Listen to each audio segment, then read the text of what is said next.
Stocks are hitting fresh records, retail investors are all in, and optimism is everywhere. But behind the rally is a mix of confusing job data, trillion-dollar deficits, and tariff uncertainty that could reshape everything.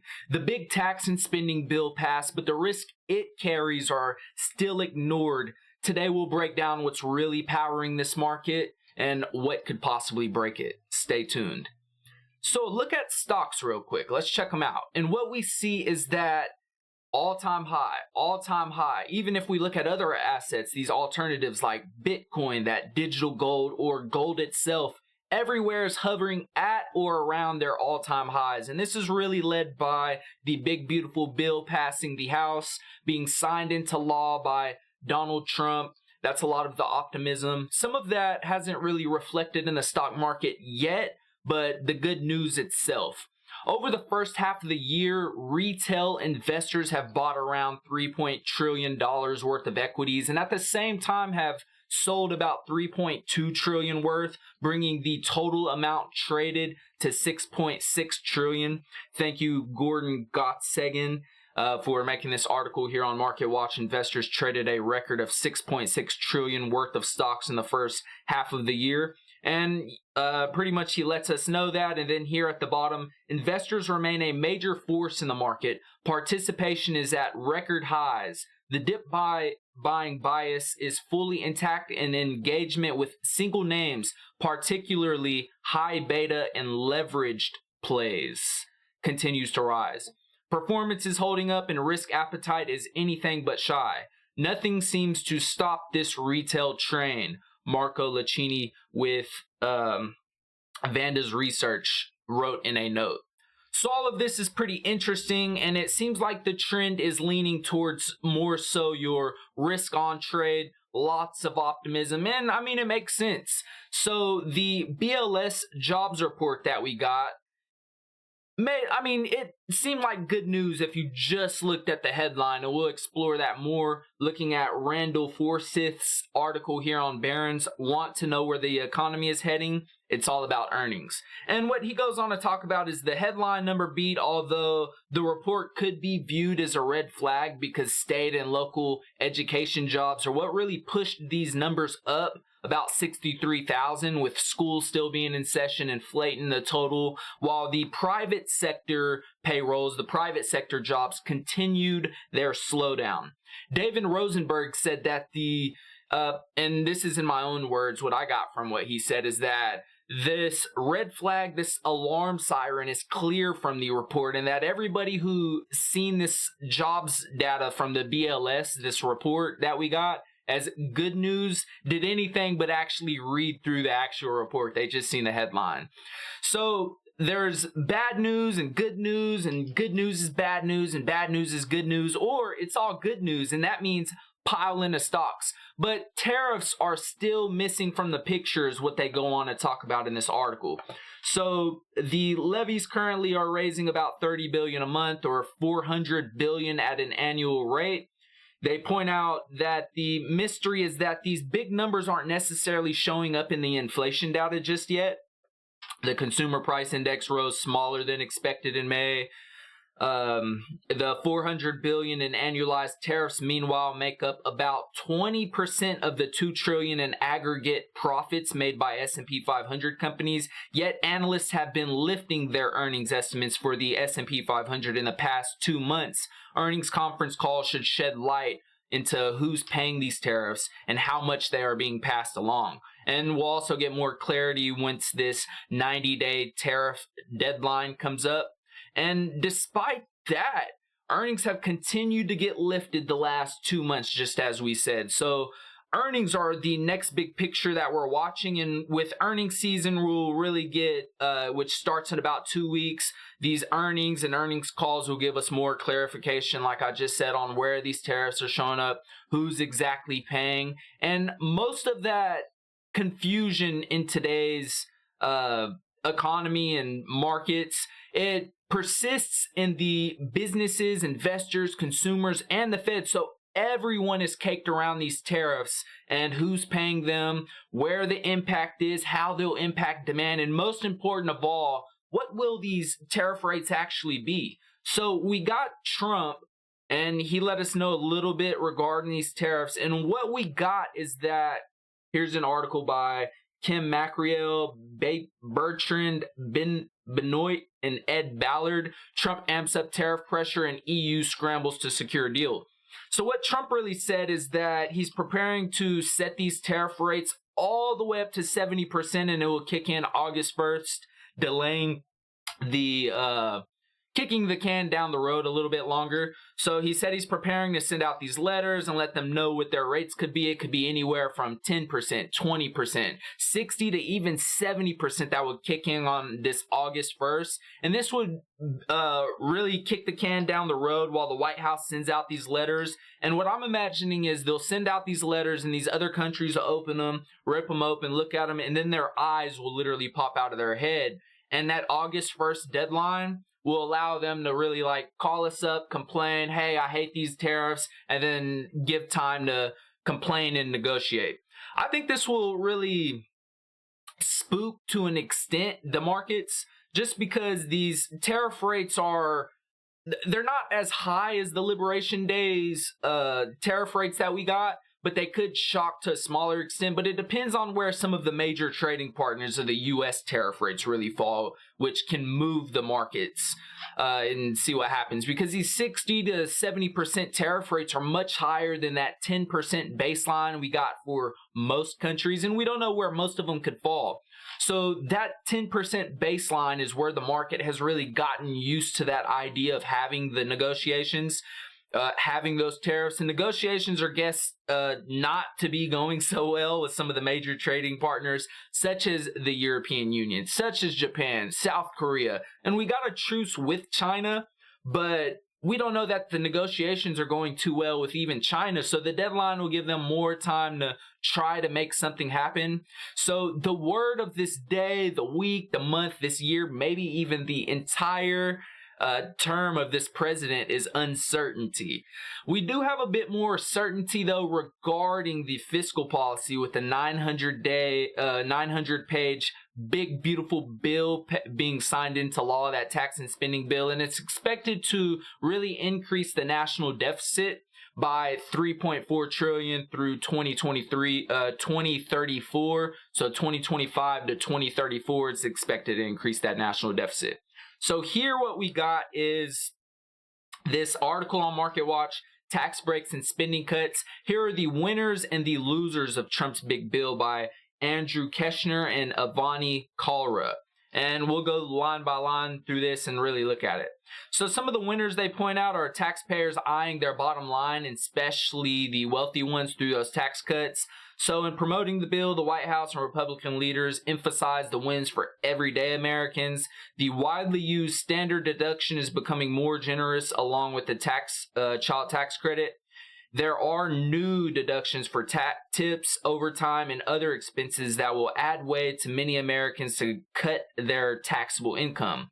The full force of taxes and predicted economic growth would boost annual take-home pay by roughly $10,000 for a family with 2 kids, according to the White House. So we'll highlight that. But there are also the value of provisions like a permanently higher estate tax, generous business expensing, and partnership accounting rules that all help richer taxpayers. And what we know is Trump's POV, his point of view is that, hey, let's allow the rich to make a little bit more money. They'll spend more money, and that'll trickle down through the economy and make its way elsewhere.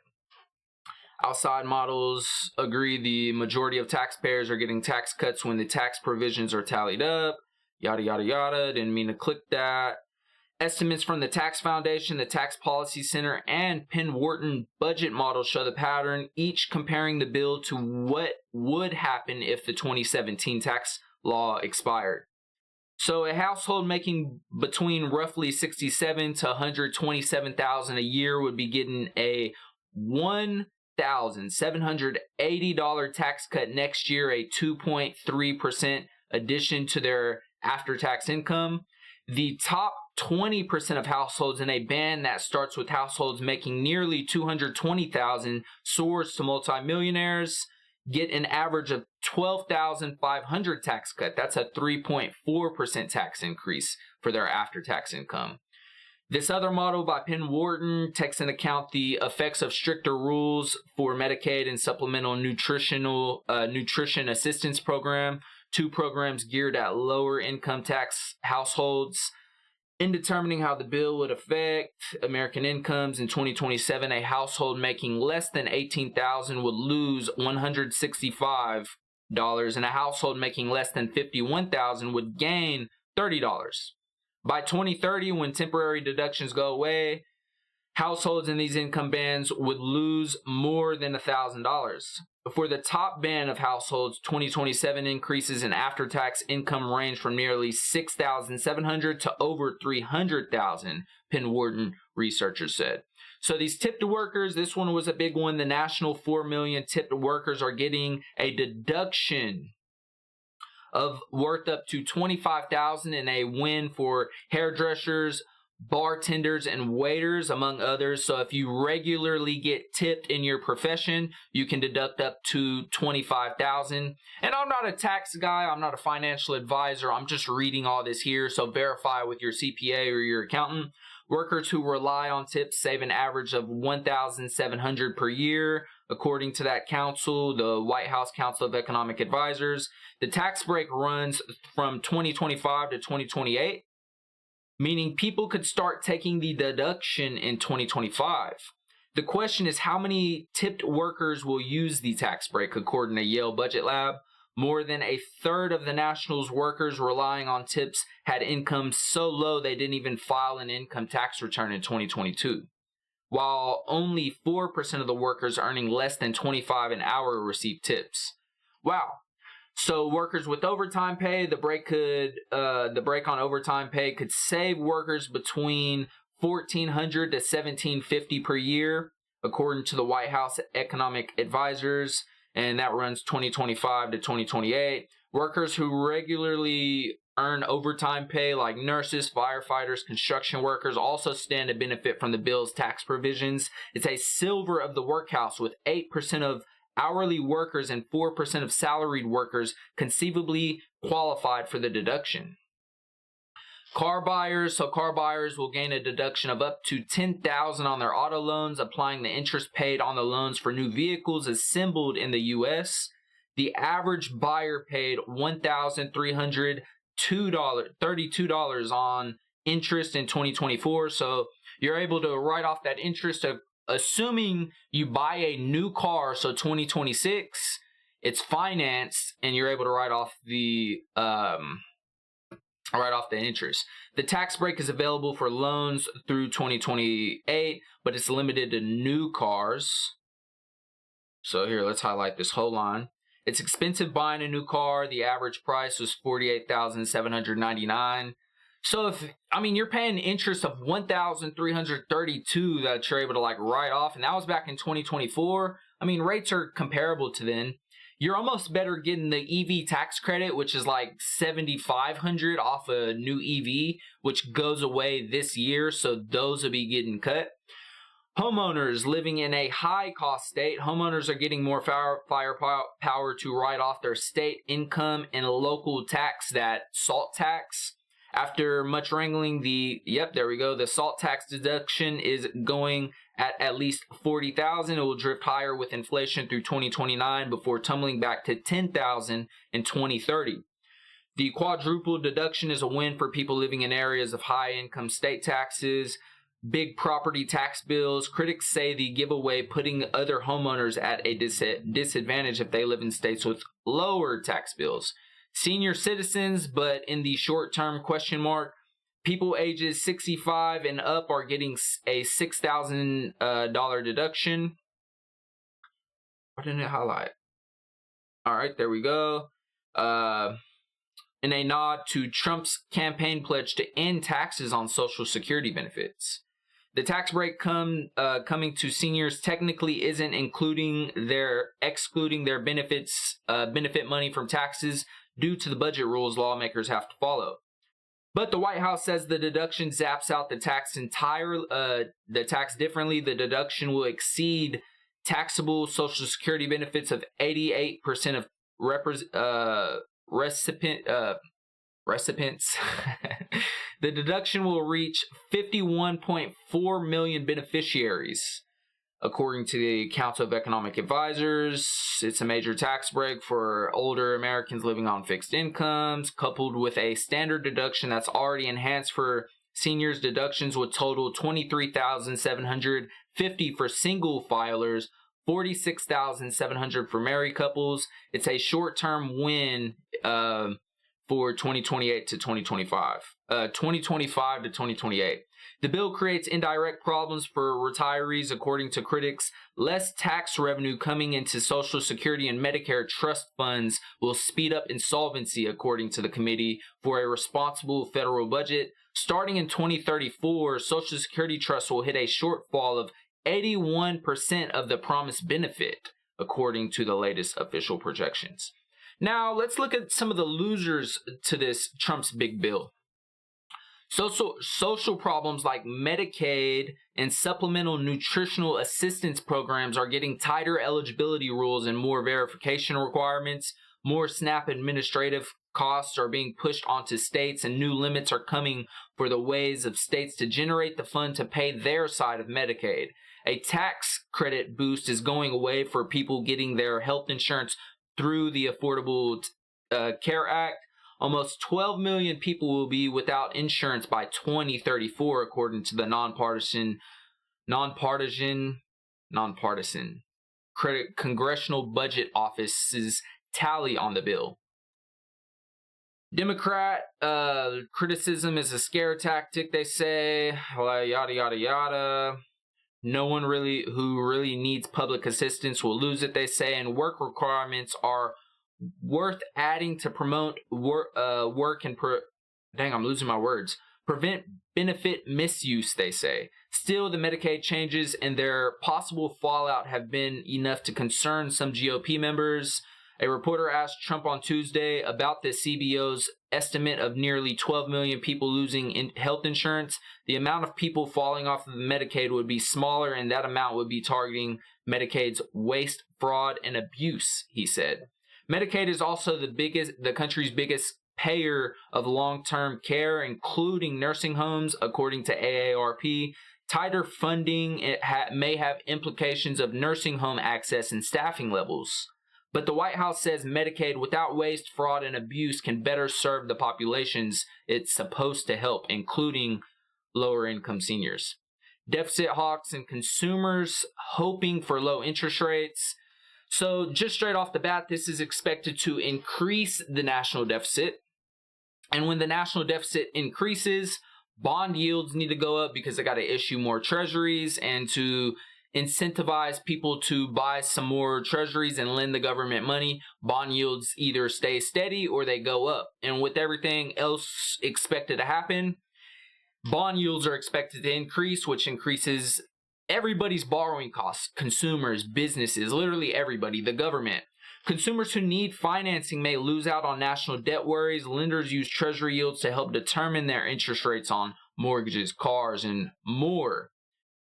For example, the 30-year fixed rate mortgage tends to follow the 10-year treasury. We talk about that all the time. A bond's price and its yield move opposite directions. So when a bond price goes up, the yield goes down. And when the yield goes up, the bond price goes down. Makes sense? And you could track that by looking at a stock called TLT. Let's look that up real quick. TLT. And then we'll get back to the article. So when TLT goes up, bond yields go down. When TLT stock goes down, bond yields go up. Makes sense, right? So the bond market has been watching the bill's twists and turns. Though investors are expecting higher deficits, their reaction will depend on how big those deficits go. The one thing they say with some clarity is that interest rates are not going to go down because of this bill. Although they are adjusting the bank's SLR or something, it'll change their amount of reserves they got to hold and how many treasuries they could hold on the balance sheet. Looked that up to verify me. I've vaguely read through it. Now, another loser is wealth universities and student loan borrowers. An excise tax on private university endowments is becoming steeper. Tops out at 8% for universities. Here, let's highlight that. The excise tax tops out at 8% for universities with per student endowment value of $2 million or more, but constitutes a significant increase from current flat rate of 1.4%. That's likely to hit schools with those in the Ivy League, like Harvard University. And I mean, yeah, these are huge schools, but for the, like, as a whole, there's a lot more smaller universities than there are these Ivy League universities, and the smaller universities house a lot more students. Schools will have less money for research and financial aid packages. So think like your Pell Grants, for example. Students will lose out on that because now students have to pay more of that.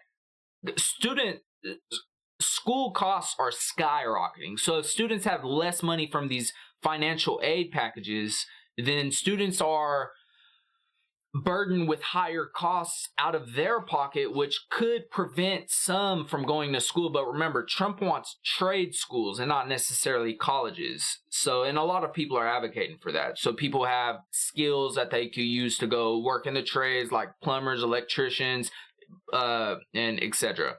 The bill is set to overhaul the way students repay their federal student loans.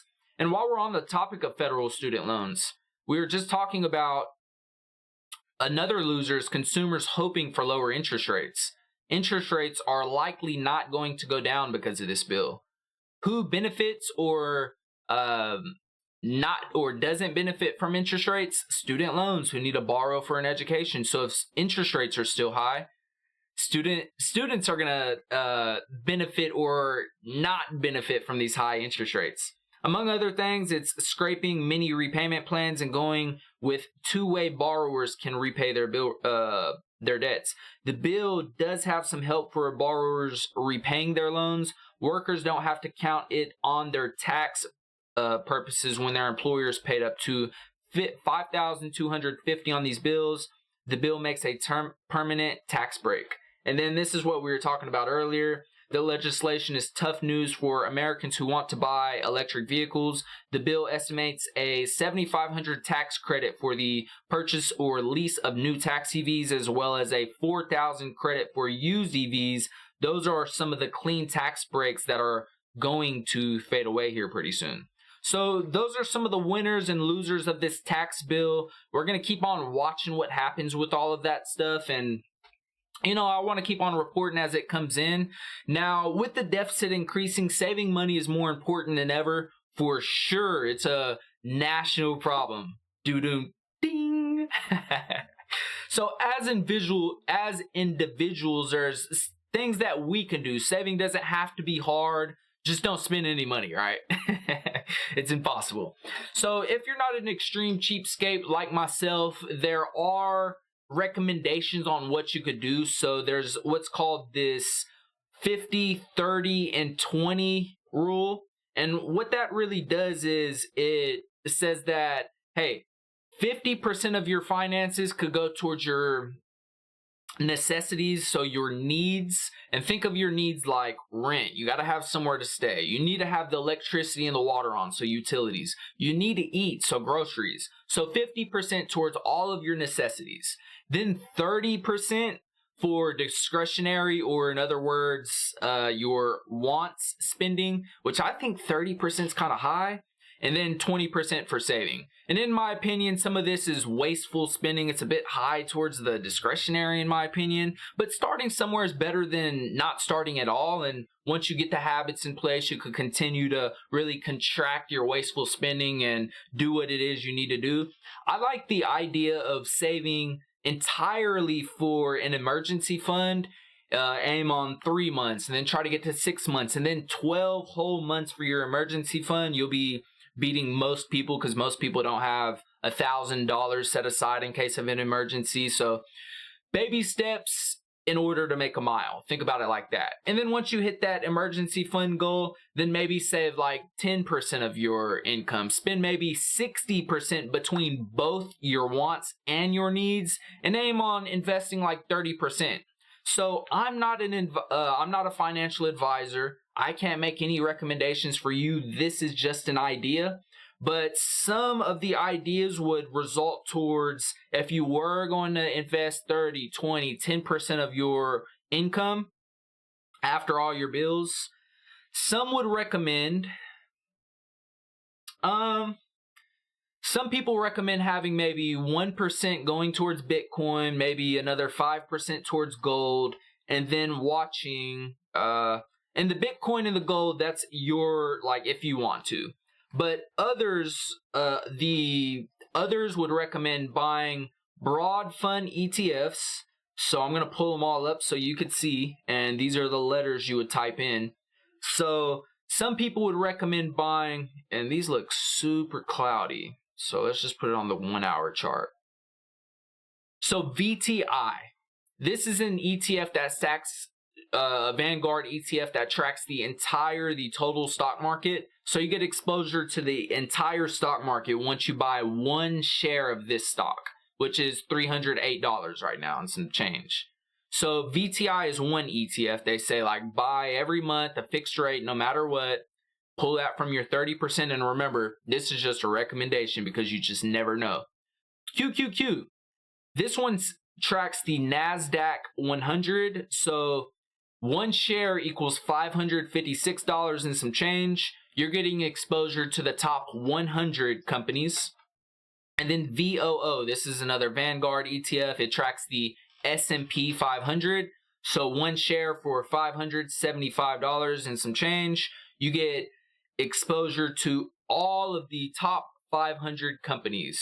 But remember, you never know what will happen. So once you invest and you set aside a certain amount you want to invest into these funds each and every paycheck, remember, this is for the long term. This is what you retire on. So in the short term, anything could happen.